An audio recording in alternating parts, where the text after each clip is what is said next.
personal. Yeah. It gets personal. It does. It really does get personal. And was this molestation, was it a part of your family? It was, and I think that's what made it more difficult. It's the people who are the closest to you that hurt you. Right. And that's really kind of what took place with me. And I also noticed that a lot of other girls deal with the exact same thing.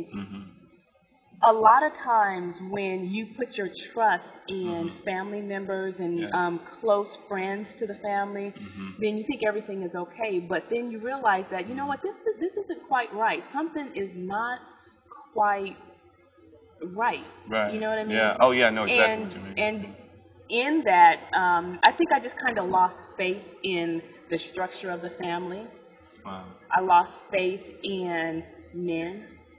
I lost faith in my parents, who I felt were supposed to protect me. I lost faith in a lot of things, and again, there goes that anger, that bitterness, and that resentment of being violated, because that's what it is. You're violated, and everything that's pure and innocent is taken from you. I was blessed to be able to come through it, but again, when you're hurt, that's one thing, but when you're wounded, that's something completely different. So it takes time to heal the wounds that occur from any kind of abuse.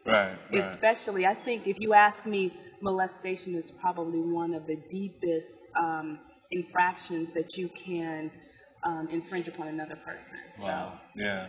Speaking of that, you still have a relationship, obviously, with your mom and dad. Absolutely. How is that relationship, and has the strain affected how you deal daily right now? Yeah, absolutely, and I think that our past does for all of us, for the most part. But for anyone who reads my book, they'll read about my dysfunctional family, and which I think all of us. It's comforting to know that we all have dysfunctionality. Right. Yeah. And it's funny because my dad, who I just love to death, I mean, really, my parents got divorced when I was very, very young, and I felt very angry about that. I felt, again, a sense of abandonment. The story that I tell in my book is that my church was going on a trip to Disneyland, and my mom took my sister and I, and we went down to the Los Angeles area, went to Disneyland, and we were gone for a few days. And when we came back, when we walked in the house, everything in the house was gone. And my mom, she's running all over the place. She's trying to see, where's this and where's that? She's panicking, thinking that we were robbed. But my dad just simply decided, you know what, I'm going to take this opportunity to take everything in the house.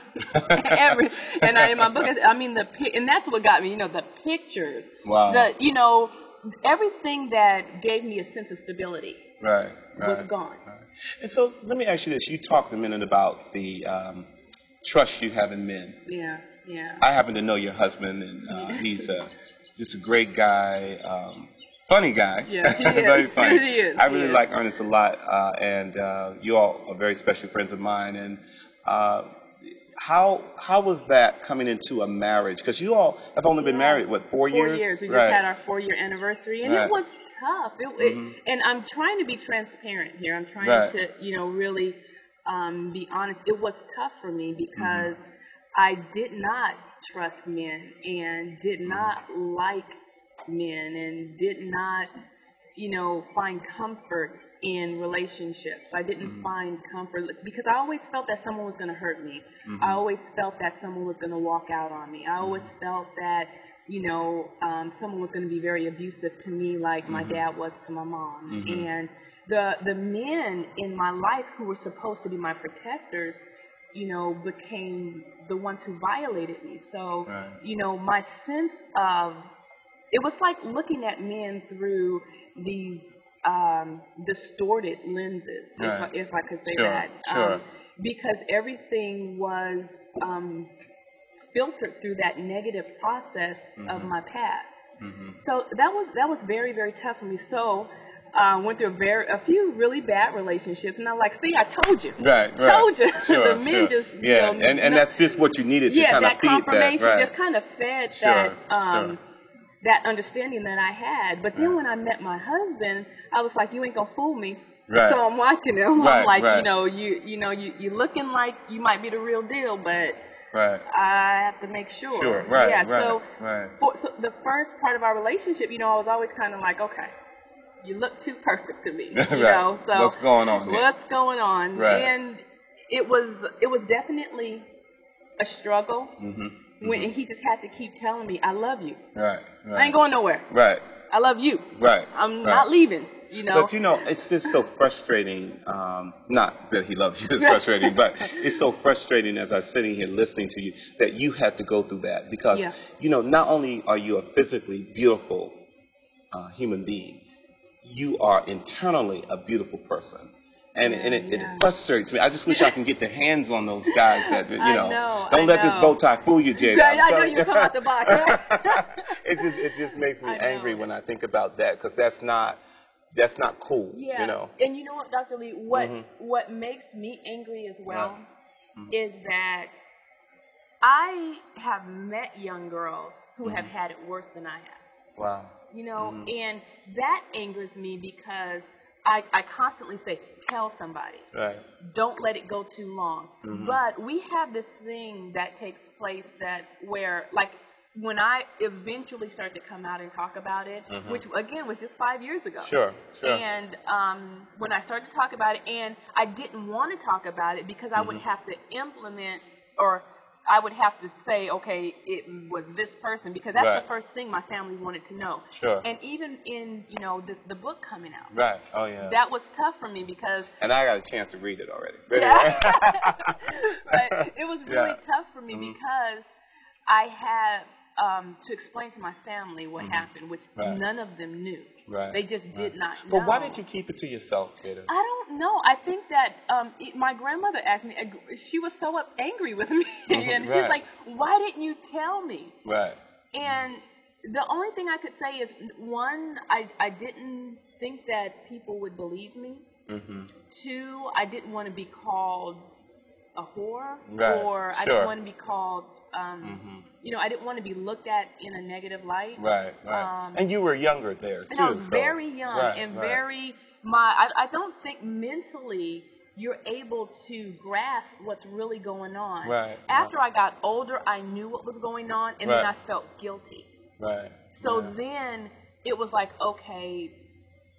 just so many mixed emotions, and I tried to cover it. I really did. I didn't want anybody to know. Sure. When I tell you, when it stopped, after I got a certain age, it just stopped. And I think that I was maturing. Right. I was becoming, a teenage. So a lot of it kind of stopped, and then it was just like, okay, she's getting older now. Right. And then it just kind of, and that's what I wanted. I wanted it to kind of, fade into the distance, into the background. Do you see these people now? I don't. You don't? They just kind of dissipated. Yeah, you know what actually happened is we moved away. Okay. And never saw any of these people again. Yeah, wow. And one of them passed away, and he was an older man. Really? So, which made it a little tough. Yeah, and definitely old enough to know better. Yeah. But Jada, in a few minutes we have in this segment, let me ask you about jealousy. Yeah. Envy. Yeah. Haters. Yeah. Tough. Why? I don't know, but you know what? It's funny because I've had to deal with so much in my life, and I said that I would always be one to help and to bless and to give and whatever I can do, because I've finally come to a place in my life that I'm so happy. I'm so excited. I mean, it shows. You radiate. I mean, you really do. Yeah, I'm just so excited to be me. And that was the struggle. The struggle was, I'm not sure if I like me.